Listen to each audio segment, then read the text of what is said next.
পৌষ সংক্রান্তির আজ খোলা জ্বালানো পিঠে। আমার মা পিঠে তৈরি করছে। এটাকে বলে খোলা পিঠে। খোলা পিঠেটা কেমন হয়েছে দেখুন। তারপরে আমার মা একটুখানি ফিক করে হেসে ফেলল। তারপরে দিদির দিকে একটুখানি ক্যামেরাটা ঘুরিয়ে নিয়ে দেখলাম দিদি চাল গুঁড়ো করছে। শিলে ভালো করে ঘষে ঘষে চালটা মিহি করে গুঁড়ো করছে।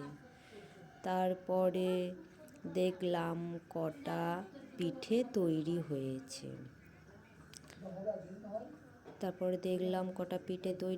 দেখলাম 4-5টা পিঠে তৈরি হয়েছে, খাওয়ার মতন পিঠে তৈরি হয়েছে।